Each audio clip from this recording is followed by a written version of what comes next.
إن الحمد لله نحمده ونستعينه ونستغفره ونعوذ بالله من شرور أنفسنا وسيئات أعمالنا من يهده الله فلا مضل له ومن يضلل فلا هادي له وأشهد أن لا إله إلا الله وحده ربي لا شريك له وأشهد أن محمدا عبده ورسوله يا أيها الذين آمنوا اتقوا الله حق تقاته ولا تموتن إلا وأنتم مسلمون يا أيها الناس اتقوا ربكم الذي خلقكم من نفس واحدة وخلق منها زوجها وبث منهما رجالا كثيرا ونساء واتقوا الله الذي تساءلون به والأرحام إن الله كان عليكم رقيبا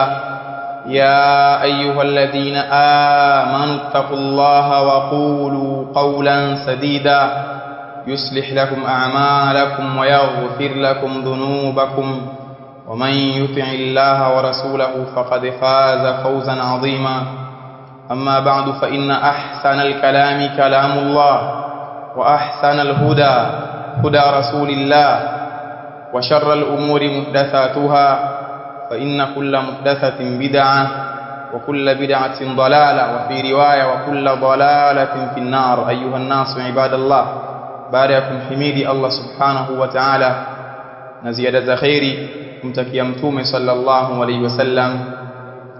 Ikiwa leo ni Jumaa ya tatu ndani ya mazungumzo yetu ambayo tulianza yanayohusiana na jambo zima la ashirku billah, mshirikisha Allah subhanahu wa ta'ala, tukaanza kuona toka namna gani watu walivyokuwa kabla ya hali hii ya ushirikina kuingia kwa wao. Kadhalika tukaona wajibu wa watu kumtakasia ibada na kutomshirikisha Allah subhanahu wa ta'ala na chochote ama na yoyote katika mambo ambayo au katika vitu ambavyo si Allah subhanahu wa ta'ala. Lakini tukaongea kwenye Ijumaa iliyotangulia wa biidhnillah tabaraka wa ta'ala, ndani ya Ijumaa hii tutagusia mambo mawili, japokuwa ni marefu, lakini tutafanya ufupisho kwa munasaba kuwa tunataka maudhui hii ifikie tamati leo hii. Jambo lenyewe ni kuhusu madhara ya hili jambo la ushirikina, kadhalika na baadhi ya suwar ama aina zake jambo hili.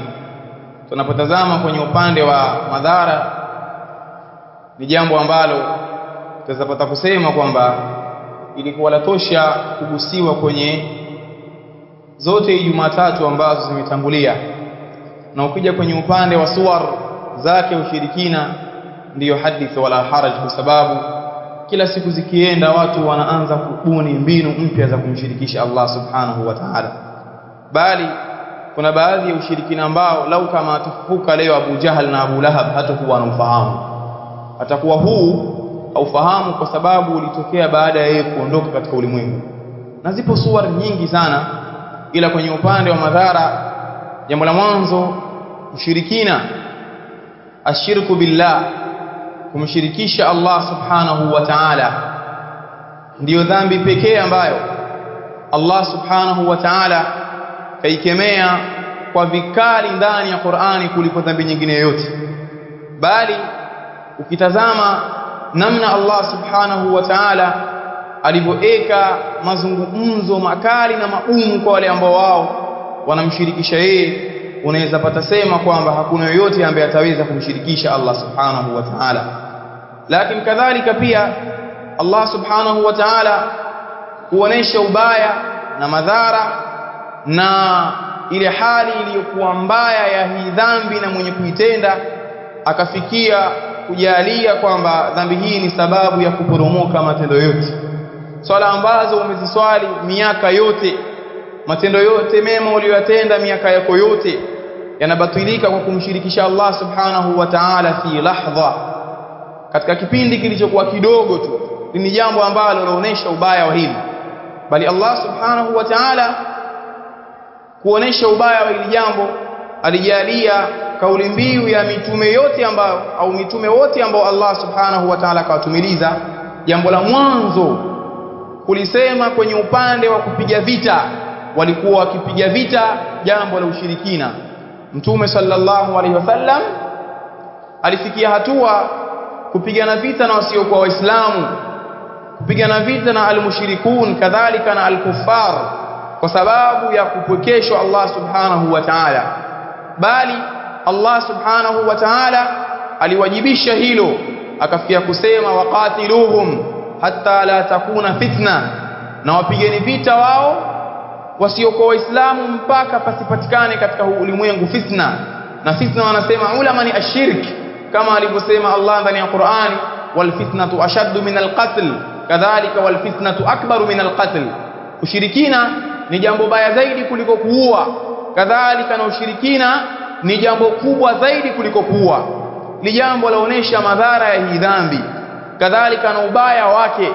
Bali Allah subhanahu wa ta'ala pamoja na ukubwa wa mtume sallallahu alaihi wasallam aliyomjalia, pamoja na sifa alizomsifia nazo ndani ya Qur'ani, pamoja na mambo mazuri ambayo kampamba kwayo mtume sallallahu alaihi wasallam, Allah subhanahu wa ta'ala anasema ndani ya Qur'ani hali ya kuwa akimuongelesha mtume wake, walaqad uhiya ilayka wa ila alladhina min qablik la in ashrakta la yahbatanna 'amaluk wa la takunanna min alkhasirin. Allah anasema akiwa anamuongelesha mtume sallallahu alaihi wasallam. Huyu mtume anayeongelesha hapa ndiye ambaye alisemewa ndani ya Qur'ani, wa innaka la ala khuluqin adhim kadhalika wama yantiqu 'anil hawa. Na huyu ndiye aliambiwa fabima rahmatin min Allah linta lahum walau kunta fadhan ghalidha alqalbi lam faddu min hawlik. Sifa zote hizi nzuri njema. Pia tukaambiwa sisi laqad kana lakum fi rasulillahi uswatun hasana, lakini anaambiwa yeye alayhi salatu wasalam la in ashrakta, lau kama utamshirikisha Allah subhanahu wa ta'ala la yahbatanna amaluk. Allah anasema na apa kwamba yatabatilika matendo yako, wala takunanna minal khasirin, na utakuwa wewe ni katika wale ambao waliokula khasara. Bali Allah subhanahu wa ta'ala ndani ya Qur'ani baada an dhakara adadan min al-anbiya faqala walau ashraku la habita anhum ma kanu ya'malun. Sio kwamba ili alihusishwa nalo mtume peke yake, kwamba lau kama atamshirikisha Allah yatabatilika anayoyatenda. Allah ndani ya Qur'ani baada ya kutaja ndani ya suratul An'am idadi kubwa ya manabii akasema walau ashraku la habita anhum ma kanu ya'malun. Lau kama wangelimshirikisha Allah subhanahu wa ta'ala yangelibatilika yote yale ambayo wao walikuwa wakiyatenda. Kadhalika pia vile vile Allah subhanahu wa ta'ala katutajia wazi wazi kuhusu Imamul Hunafa Ibrahim alayhi salam, na namna alivyokuwa kwenye upande wa kumpekesha Allah subhanahu wa ta'ala. Bali Allah subhanahu wa ta'ala kataka mtume sallallahu alayhi wasallam afate mila ya Nabii Ibrahim, thumma auhaina ilaika anittabi' millata Ibrahim hanifa, kisha tukafungua wahi kwako wewe Muhammad kadhalika na wale ambao wao ni wafuasi wako, kwamba ufate mila ya Nabii Ibrahim hali ya kuwa umejiepusha na ushirikina na sifa zake alizokuwa nazo Ibrahim. Allah akasema ndani ya Qur'ani wama kana minal mushrikin, na hakuwa yeye ni katika washirikina. Kadhalika walam yaku minal mushrikin, na hakuwa yeye ni katika washirikina. Na pia vile vile pamoja na sifa hizi alizokuwa nazo, pamoja ya kwamba huwa alladhi kassara al-asnama biyadihi sharifa, yeye ndiye ambaye alivunja masanamu katika mji wake aliyokuwa akiabudiwa kwa mkono wake mtukufu. Pamoja na hivyo hakujiamini, akamuomba Allah subhanahu wa ta'ala amwepushe yeye na familia yake na bilkhusus mtoto wake Ismail alayhi salam kwenye jambo zima la kumshirikisha Allah kwenye upande wa masanamu. Anasema Allah subhanahu wa ta'ala wa idh qala Ibrahimu rabbi ij'al hadha albalada aminan wajnubni wa baniya an na'budu al-asnam. Allah subhanahu wa ta'ala anasema kuhusu Ibrahim, kumbuka pindi pale ambapo aliposema Ibrahim rabbi ij'al hadha albalada aminan, rabbi nakuomba jalia mji wa Makkah huu uwe ni mji wenye amani, kadhalika wajnubni wa baniya an na'budu al-asnam, na niepushe mimi kadhalika na watoto wangu na vizazi vyangu jambo zima la kuabudia masanamu. Kisha akasema rabbi innahunna adlalna kathiran minan nas, ewe Allah subhanahu wa ta'ala, masanamu haya na wale wanaoabudiwa kinyume na Allah wamepoteza wengi katika watu.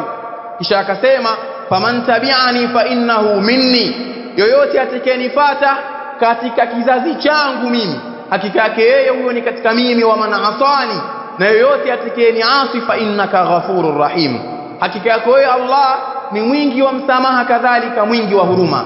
Na si hivyo tu, bali ukitazama namna Allah subhanahu wa ta'ala alivyotaja ubaya wa jambo hili utashangaa sana, hasa ndani ya Qur'ani kwenye jambo zima la ubaya wake. Anasema Allah subhanahu wa ta'ala, inna Allah la yaghfiru an yushraka bihi wa yaghfiru ma duna dhalika liman yasha, hakika Allah subhanahu wa ta'ala hasamehe jambo zima la kushirikishwa yeye, wa yaghfiru ma duna dhalika liman yasha, na anasamehe dhambi iliyokuwa chini ya ushirikina lakini kwa mtakaye. Ndio maana miongoni mwa itikadi za ahlus sunnati wal jamaa ni kuwa yoyote atakayekufa akiwa hayupo na dhambi isiyokuwa ya ushirikina, hata kama katenda madhambi yote katika kabairu dhunub, lakini muda wa kuwa ni Muislamu, huyu yupo chini ya mashia ya Allah subhanahu wa ta'ala. Inshaa adhabahu wa inshaa ghafara lahu, Allah akitaka atamwadhibu na akitaka atamsamehe.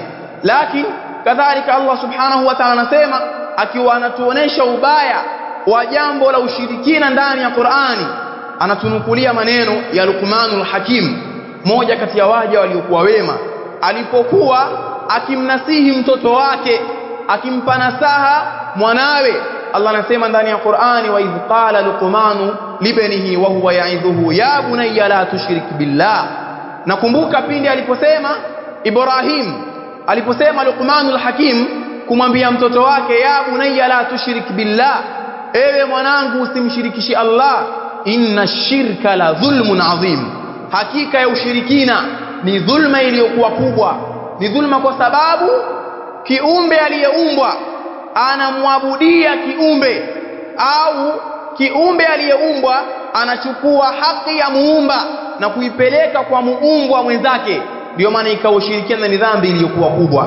Kadhalika Allah subhanahu wa ta'ala anasema, wa man yushrik billahi faqad dhalla dhalalan ba'ida, yeyote atakayemshirikisha Allah subhanahu wa ta'ala atakuwa kapotea upotevu uliokuwa mbali sana. Allah pia anasema, wa man yushrik billahi faqad iftara ithman adhima, na yeyote atakayemshirikisha Allah subhanahu wa ta'ala atakuwa kazua dhambi iliyokuwa kubwa. Kadhalika Allah subhanahu wa ta'ala alipokuwa akielezea maneno ya Isa alayhi salam ndani ya Qur'ani, alipokuwa akiwaambia manaswara kuhusu jambo la kumwabudia Allah subhanahu wa ta'ala na kuwa wao walimuona kwamba yeye ni mwabudiwa, Allah anasema, laqad kafara alladhina qalu inna Allaha huwa al-masih ibn Maryam, hakika wamekufuru wale ambao waliosema kwamba hakika ya mwabudiwa Allah ni Isa Yesu mwana wa Maryam. Kisha akasema, waqala al-masih ya bani israila abudullaha rabbi wa rabbakum, kisha akasema Isa mwana wa Maryam kuambia banu Israili, muabudieni Allah mola wangu mimi na mola wenu. Kisha akawaambia jambo ambalo anawaonesha ubaya wa ushirikina, innahu man yushrik billah, hakika mambo yalivyo, yeyote atakayemshirikisha Allah faqad harrama Allahu alayhi aljanna, Allah subhanahu wa ta'ala atakuwa ashamharamishia yeye kuingia peponi, wa ma'wahu an-nar, na mafikio yake itakuwa ni motoni, wa mali dhalimina min ansar, na madhalimu watakuwa hawana wao wa kuwanusuru. Na Allah kawaita washirikina kwamba ni madhalimu kwa sababu ushirikina ni dhulma, kama alivyosema ndani ya Qur'ani, inna shirka la dhulmun adhim. Kwa hiyo almushrikuna ni adh-dhalimun, washirikina wote ni wenye kudhulumu nafsi zao kwenye jambo la kuzipeleka kwenye mafikio mabaya. Kadhalika kabla dhalika wanamdhulumu Allah subhanahu wa ta'ala, wanamweka sawa muumba na aliyeumba. Ndio maana Allah akasema, afaman yakhluqu kaman la yakhluqu afala tadhakkarun, hivi anayeumba na asiyeumba wanakuwa sawa hawa, wanakuwa wanafanana hawa, hivi hamzingatii? Kadhalika vile vile miongoni mwa mambo ambayo kayataja Allah subhanahu wa ta'ala akiwa anaonesha ubaya wa ushirikina ndani ya Qur'ani, anatolea mfano wa namna ambavyo mshirikina matendo yake yanakuwa. kuwaje mshirikina? Allah akasema yoyote atakayemshirikisha Allah subhanahu wa ta'ala fakaannama kharra minas samaa, mfano wake huyu ni kana kwamba ameporomoka na kuondoka kutoka juu.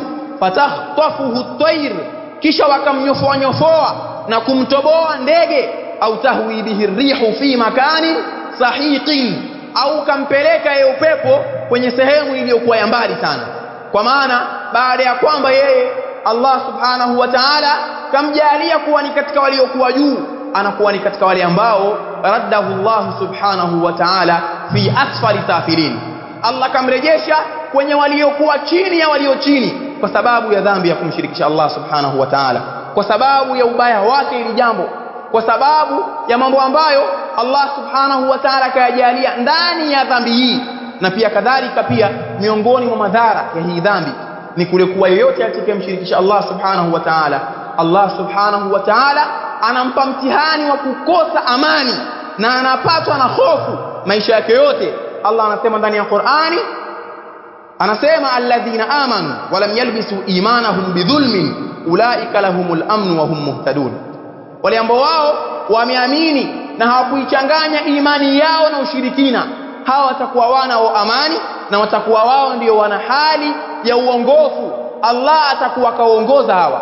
Na ukiona wewe mambo mengi ambayo watu wanayafanya na yanawaletea hofu, ni kwa sababu wamemuelekea asiyekuwa Allah subhanahu wa ta'ala, na kuonesha kwamba jambo la ushirikina lamkosesha mtu amani. Allah subhanahu wa ta'ala alipotaja miongoni mwa sababu za Waislamu kupata amani wao kadhalika na kuwa viongozi katika ardhi, akasema miongoni mwa sharti yake, yaabudunani la yushrikuna bi shay'a, wao wananiabudia mimi na wala wasiwe wananishirikisha mimi na chochote. Kwa maana bilaks, wakiwa hawaniabudi mimi wananishirikisha na chochote, basi hali ya amani itaondoka kwao. Kwa kabla ya kutazama kwamba ni jambo gani lapelekea uwe na hofu, jambo gani ambalo lapelekea wewe uwe na hali mbaya unaokuwa nayo, kisha ukayegemeza mambo hayo kwa wengine, tazama nafsi yako. Tazama wewe vipi unampwekesha Allah, vipi wewe ulipo kuhusu jambo la tauhid na kumpwekesha Allah subhanahu wa ta'ala. Barakallahu li wa lakum bil Qur'ani was sunnah wa nafa'ani wa iyyakum bima fihima min al ayati wal hikma. aqulu ma tasma'una wa astaghfirullah wa atubu ilayhi innahu kana ghaffara.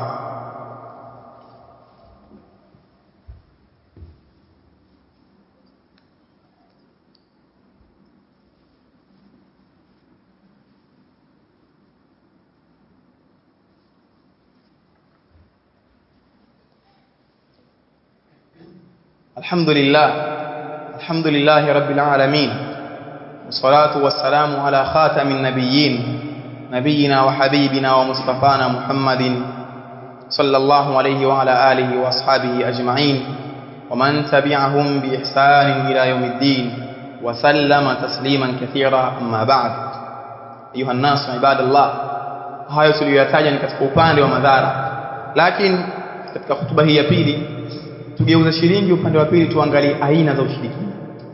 Na katika mambo ambayo unaweza ukarefusha mazungumzo endapo utaitazama jamii peke yake pasi na kutazama hata zile adilla, ni dhambi ya ushirikina kwenye upande wa aina zake. Ni katika mambo ambayo Waislamu wameghafilika nayo sana.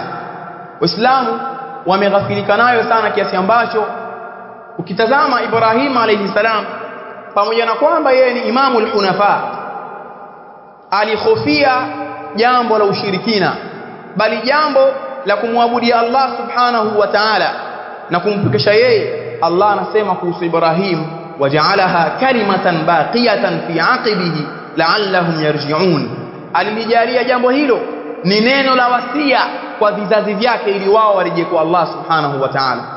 Lakini tazama jambo zima ambalo kaliongelea Mtume sallallahu alaihi wasallam katika hadithi, na kakusanya katika hadithi hii mambo matatu. Mtume sallallahu alaihi wasallam anasema, inna ruqa wat-tamaima wat-tiwala shirkun, hakika ya ruqya ambazo zitakuwa hazisomwi kwa usawa, hakika ya matabano, hakika ya asalib ambazo wanazifanya baadhi ya watu. Kisha Mtume sallallahu alaihi wasallam akasema, wat-tamaim, kadhalika na hirizi, watiwala na malimbwata shirkun. Mtume sallallahu alaihi wasallam kavitaja vyote hivi kama ni ushirikina, na hivi ni baadhi ambavyo kavitaja kwenye aina za ushirikina kwamba mambo haya ni katika ushirikina. Kisha tazama leo hii watu wanavyojifanya wanasomea watu Qur'ani na namna wanavyoisoma Qur'ani. Mtu asoma Qur'ani pengine juzu mzima kwa dakika moja. Juzu gani hiyo? Labda dakika moja juzu mzima, yani anachokisoma hakieleweki. Na ndiyo yale ambayo kayasema Allah subhanahu wa ta'ala kuhusu wale mashayatini ambao wao wanaiba usikivu kule, wanachanganya maneno kwa usulubu ambao haueleweki. Kadhalika tazama jambo la pili ambalo kalitaja Mtume, jambo la hirizi. Wallahu almusta'an. Leo hii mtu akiwa katoka kwake kasahau hirizi, anakuja akiwa hana amani, atatembea anapotembea hali ya kuwa hana amani. Bali kadhalika hapa ndiyo wapata yakini zaidi ya kwamba yoyote atakayemshirikisha Allah, Allah anamjalia na jambo la hofu. Kama hawa mfano ambao mtu akiwa katoka safari yake kasahau hirizi yake mkononi, au kasahau hirizi yake kiunoni, au sehemu yoyote ambayo anaivaa hirizi, anarudi alipokuwa kaisahau, anaichukua kisha anaendelea na safari yake. Na kuna mwingine naye pia anaona kwamba kwa sababu ya kuwa mume wake kaoa mke mwingine au mume wake kaongeza mke mwingine, anaenda kwa waganga kisha anafanya atharibu ambazo ni za ushirikina apendwe yeye. Kama my sister, mumeo hakupendi, hivyo ndivyo Allah alivyojalia. Kama haujajaliwa jambo la kupendwa, basi usijipeleke kwenye jambo la ushirikina. Allah kajalia mioyo ya wanadamu haiwezi ikapenda kwa usawa. Hivi ndivyo ilivyo. Isiwe ni sababu ya kuwa mumeo anampenda mwingine zaidi ukamshirikisha Allah subhanahu wa ta'ala. Kosa kama anafanya yeye, usimshirikishe Allah kwa sababu yake yeye. Kosa kama anakosea yeye au yeye anateleza kwenye kosa hilo kwa anaingia, usimshirikishe Allah subhanahu wa ta'ala. Bali angalieni nyinyi katika suwar mbalimbali itikadi za kishirikina kuhusu mambo ambayo hayana mpango kabisa. Watu wanaitakidi kwamba endapo atalia bundi kwenye nyumba yao basi hakuna amani katika hiyo nyumba. Bali kuna wengine wanaona kwamba tayari katika nyumba hii kutafariki mtu kwa sababu kuna bundi kalia. Hili ni jambo ambalo Mtume sallallahu alaihi wasallam kalikataza na kakemea na kakataza kuitakidi nuksi kupitia vitu au kupitia sehemu ama miezi. Ndio maana Mtume sallallahu alaihi wasallam akalitaja hili jambo kuhusu mambo ambayo sio ya sawa katika Uislamu. Alitaja jambo zima la alhama, kadhalika na albuma, kisha akataja na as-safar. Haya mambo yakayataja. Watu wa kijahilia walikuwa wakiitakidi kwamba unapokuja mwezi wa Safar ambao ni mwezi wa pili Kiislamu, huu ni mwezi wa nuksi, ni mwezi wa mikosi.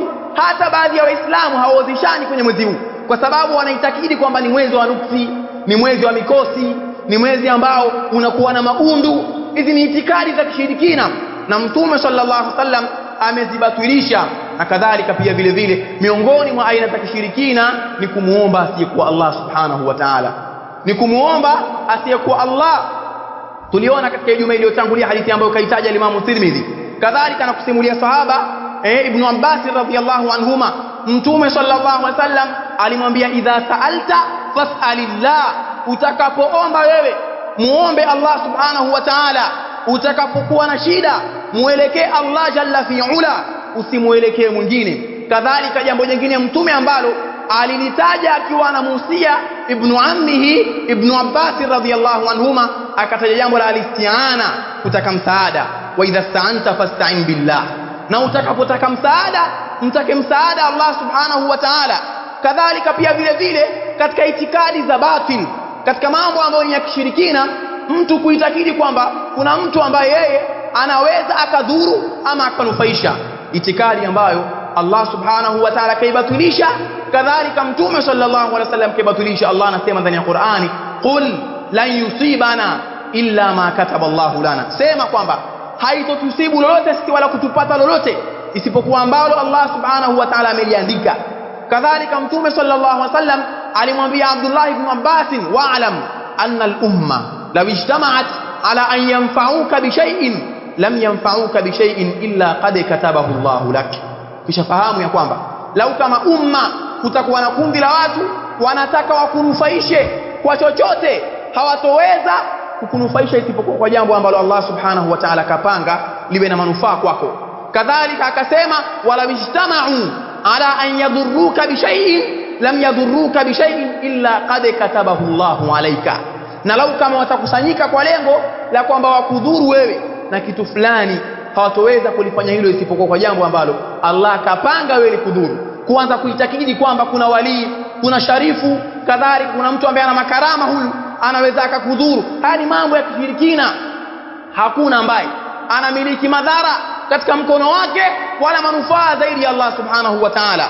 Hakuna ambaye anaweza akakudhuru wewe, bali yale mambo ambayo wanayanasibisha baadhi ya mashaikh kwamba ni katika dini, ule ni katika ushirikina, si katika dini. Dini haijafundisha mambo yale kwamba wewe kuna dua ukiombewa hiyo labda unaweza ukaruka angani. Yani hii ni dua ambayo mtume hakuijua, weijua wewe. Mtume hakuifahamu hii dua, waje kuifahamu wewe. Mtume sallallahu alaihi wasallam alipokuwa akitoka Maka akienda Madina, kama lau kuna dua ya kupasi angeomba hiyo dua akapaa. Yani uijue wewe, mtume haifahamu. Yani una akili zaidi ya mtume, una maarifa zaidi ya mtume, mpaka mtume anahama anatoka huku anajificha, kumbe kuna dua ya kupaa haijui. Kwa nini usingelimfundisha mtume hiyo dua ukamsaidia waifahamu wewe? Yani mambo ya uongo yote haya. Kadhalika miongoni mwa sura za ushirikina ni asihr, uchawi. Uchawi ni katika mambo ambayo kayataja mtume sallallahu alaihi wasallam vibaya. Kadhalika Allah subhanahu wa ta'ala kaitaja ili jambo la uchawi kwa vibaya ndani ya Qur'ani. Allah alipokuwa akielezea mkasa wa Suleiman anasema wattaba'u ma tatlu shayatin ala mulki Suleiman wama kafara Suleiman walakinna shayatin kafaru yuallimuna an-nasa as-sihr. Allah anasema kwamba baada ya kutokea yote yaliyotokea, baada ya kwamba kuna baadhi ya mashayatini baada ya kufa Suleiman, kwa sababu walikuwa wakiteswa sana Suleiman na walikuwa wakitumikishwa sana, wakaanza kueneza fikra ya kwamba Suleiman bwana yote aliyokuwa akiyafanya haya ilikuwa akifanya kwa uchawi. Allah akasema wama kafara Suleiman, na Suleiman yeye hakukufuru, walakinna shayatina kafaru, lakini mashetani ndio wamekufuru. Kwa sababu gani? yuallimuna an-nasa sihr, kwa sababu walikuwa wakiwafundisha watu uchawi. Kadhalika mtume sallallahu alaihi wasallam kuonesha kwamba pia jambo la uchawi ni baya, kadhalika na jambo la kwamba kumshirikisha Allah subhanahu wa ta'ala ina madhara. Alipokuja akisema mtume sallam au akitaja madhambi yenye kuangamiza yawm al-qiyama, akasema ijtanibu as-sab'a al-mubiqat al-muhlikat yawm al-qiyama, jiepusheni na madhambi saba ambayo yanaangamiza siku ya kiyama. Miongoni mwa hayo akasema mtume sallam ashirku billah, na kisha akataja mtume sallam as-sihr, uchawi. Yote ni mambo ambayo ni mabaya, kadhalika yanaonesha ubatili wa itikadi ya mtu. Na ndio maana Sheikh Muhammad ibn Abdul Wahhab rahimahullah katika mambo ambayo kayataja kwenye kitabu wa Marisala Masailul Jahiliya ni kumwabudia Allah subhanahu wa ta'ala pamoja na kumshirikisha yeye. Kadhalika al-Imam al-Dhahabi kwenye kitabu al-Kabair alipokuwa akitaja madhambi makubwa akataja jambo la uchawi, kadhalika na ushirikina akautaja kabla ya uchawi. Ani mambo ambayo yanaonesha ubaya, lakini kwenye upande uliokuwa wa hatari ni kuitakidi afdalia au kuitakidi tasarruf kwa watu ambao wao wameshafariki tayari. Subhanallah, ili jambo lilikuwa linahitaji hutuba kamila. Yani jambo ambalo imefikia hatua sasa mpaka baadhi ya watu ambao wanaaminiwa kwamba wao eti ni watu wa kidini, ni watu ambao wana wadhifa katika dini, leo wanawaelekeza watu kwenye makaburi kuomba waliokufa. Tena wanakwenda kuomba ruhusa kwa makaburi. Yafikia mtu shekhe wala haoni aibu, ana kilemba kikubwa sana, haoni aibu, anakwenda kuambia watu kwamba waliolala hapo tuomba ruhusa tujenge msikiti. Subhanallah, kafariki mwenyewe hapo. Kadhalika yeye hapo alipo hujui kwamba yupo katika illiyin au sijin, hujui yeye kama ni katika waliokuwa bora kwa Allah au waliokuwa waovu. Kisha unakwenda kusema kwamba unamuomba ruhusa ujenge msikiti. Ruhusa ipi hiyo? Au wamuelekea yeye unamuomba maradhi ambayo yalimuondosha duniani, wamuomba akutibie. Kama ana uwezo si angejizuia yeye asife? Katika mambo yaliyokuwa ya ajabu sana. Tena watu wakawa sema kwamba hatuwaabudi wao, bali wao wana nafasi mbele ya Allah, tuwaomba wao, tumuomba Allah subhanahu wa ta'ala kupitia wao. Haya mambo ambayo Allah akasema kuhusu washirikina yashangaza sana. Shekhe atoa hoja ambayo Allah kaitaja ni hoja ya kishirikina. Allah anasema ndani ya Qur'ani, walladhina takhadhu min dunihi awliya ma na'buduhum illa liyuqarribuna ila Allahi zulfa. Hao ni washirikina walikuwa wakisema hivi kumwambia Mtume sallallahu alaihi wasallam walipokuwa wakiambiwa msiwaabudie hawa walikuwa wakisema wao kwamba hatuabudu wao isipokuwa watukurubishe kwa Allah tuwe karibu naye. Leo hii sasa ndio mtu asema kwamba hatuabudu wao, tunataka tuwe karibu na Allah lakini kupitia wao. Tena maal asaf yatokea mtu anafanya kusema kwamba huwezi kuitikiwa dua mpaka uombe mtu au upitie mtu.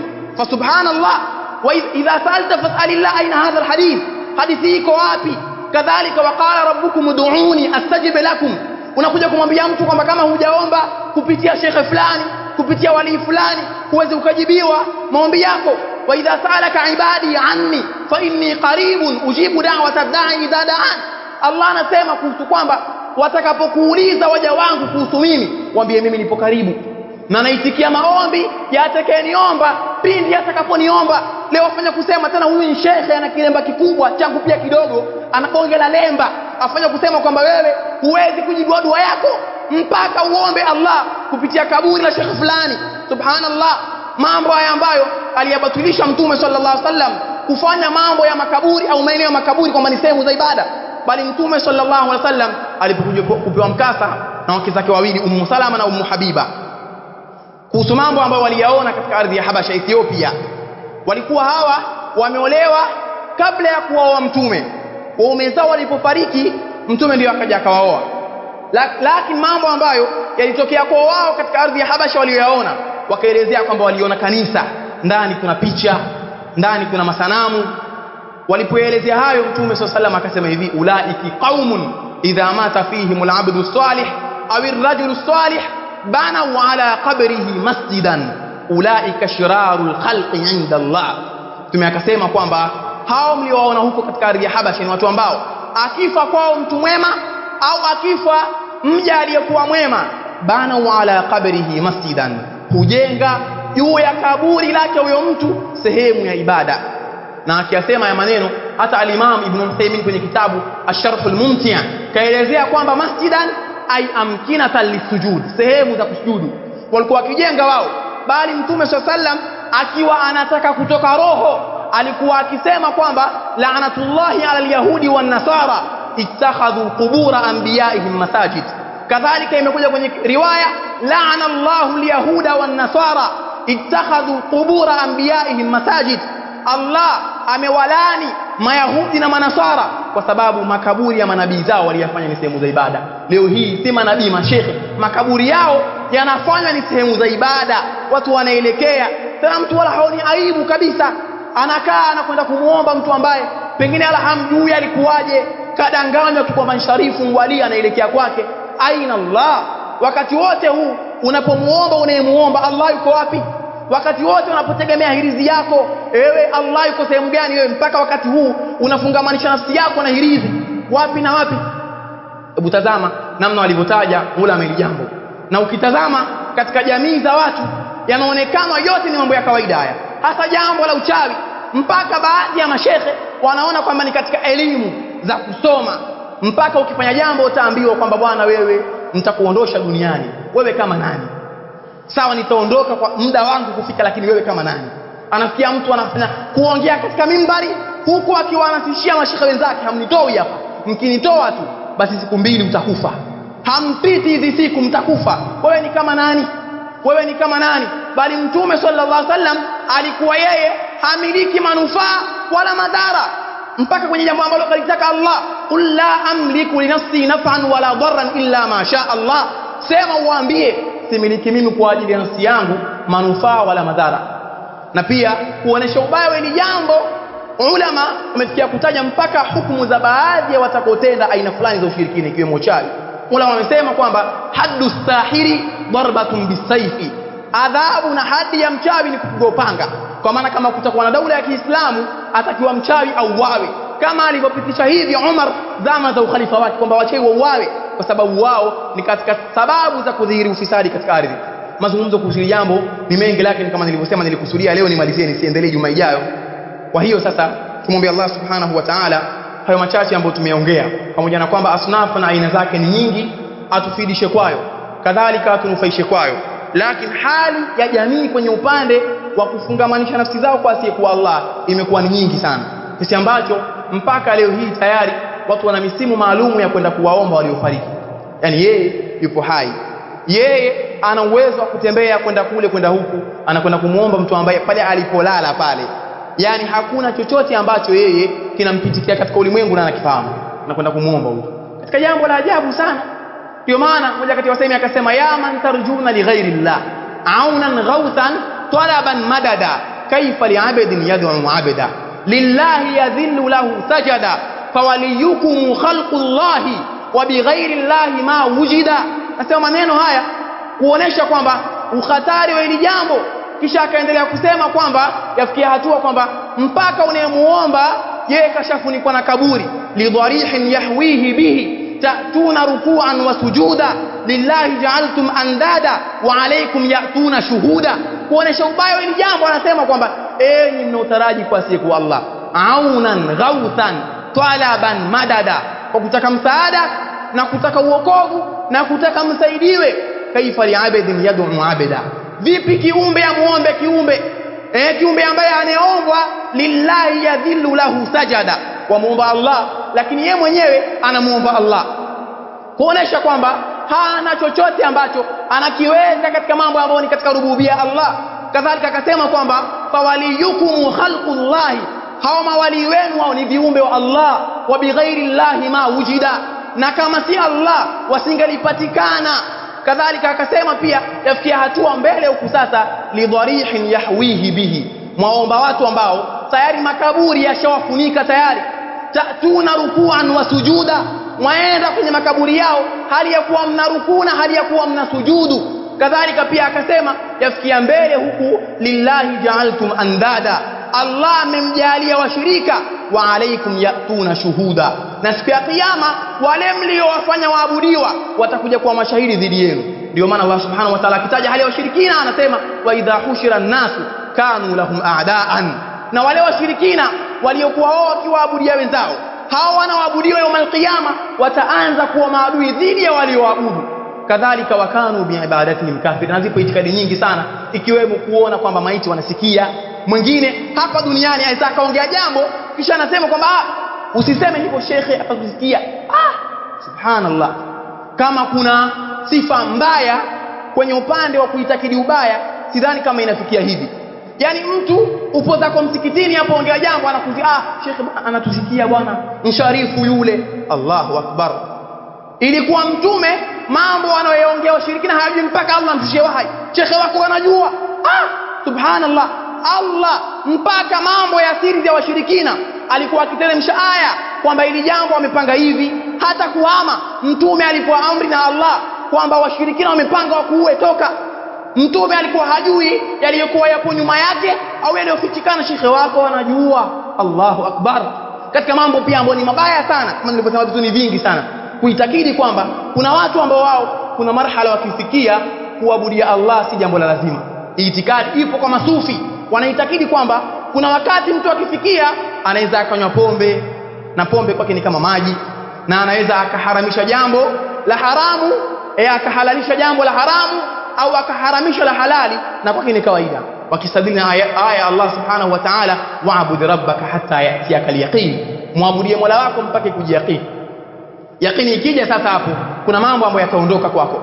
Hebu tazama wewe, Mtume sallallahu alaihi wasallam pamoja na kwamba aliambiwa kasamehewa madhambi yake yaliyotangulia na yatakayokuja mbele, lakini hakufikia daraja ya kwamba kuna wakati ibada si lazima. Lakini shekhe wako yeye kafikia. Hebu tazama, yani ina maana shekhe wako ni bora kuliko Mtume sallallahu alaihi wasallam.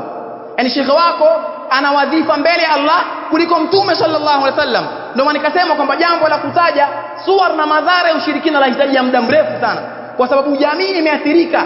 Leo hii mtu atafuta mtoto kwenye kaburi. Leo hii mtu anachinja kwa ajili ya asiyekuwa Allah, na Mtume kasema la'ana Allahu man dhabaha li ghairi Allah, Allah amemlaani atakayechinja kwa ajili ya asiyekuwa Allah. Leo shekhe wako anakuambia kwamba watu wachinjie wale masharifu, huku Mtume akwambia amelaaniwa atakayechinja kwa ajili ya asiyekuwa Allah. Kwa hiyo huyo sharifu ndio Allah mchinjie, au mambo ambayo yanaonyesha kwamba jamii imekengeuka sana.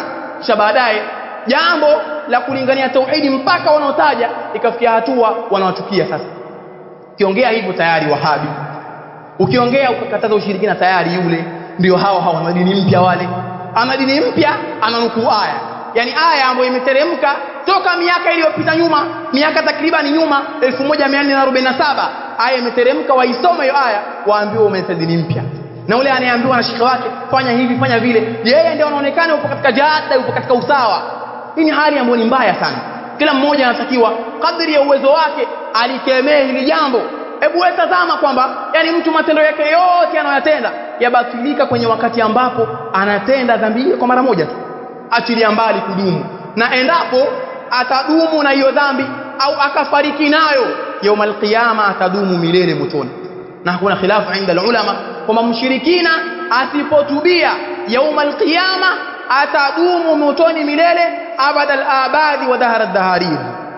ربنا اتنا في الدنيا حسنه وفي الاخره حسنه وقنا عذاب النار. اللهم اصلح ولاة امورنا واهدهم لما فيه صلاح البلاد والعباد برحمتك يا ارحم الراحمين. قوموا الى صلاتكم.